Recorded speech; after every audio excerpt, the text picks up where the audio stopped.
इफ्तारी के वक्त हर दस्तरख्वान लवाजमात से भरपूर नहीं होता। जहां आम दिनों में भी फाके चलते हों, वहां इफ्तारी के लिए लवाजमात कहां से आएं?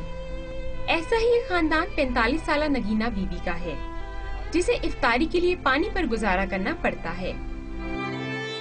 आज हमारे घर में कुछ नहीं, खाने के लिए कुछ नहीं, ना आटा है ना कुछ है, न कैसे आमदनी के चल अल्लाह ताला कैसे कुछ सब करेगा। नगीना की जिंदगी में महज फाके ही नहीं, गुर्दों के आर्जे का शिकार माजूर, नाबीना और बहरा बेटा और मैदे के सरतान में मुब्तला शौहर का बोझ भी इसके नातवा कंधों पर है। मैं तो हर वक्त दुआ करती हूँ मुझे अल्लाह ताला मौत दे दे, बस मैं कुछ नहीं। साल हो गए मैं अपने हालात से लड़ के आज मैं हिम्मत हार गई हूँ। तलाक याफ्ता 2 बेटियों और मरहूम बेटे के बच्चों का बोझ अलग से है। बेटियां मोतियों से हार पिरोकर 20 रुपए और खुद नगीना लोगों के घरों में काम करके 3,500 कमाती है। मामूली आमदन और किराए का घर, ऐसे में फाकी नहीं होंगी तो और क्या होगा।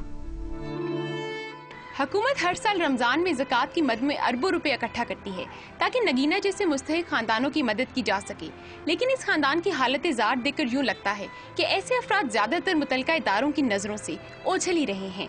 कैमरामैन नदीम खान के साथ अनीसा इलियास, डॉन न्यूज़, रावलपिंडी।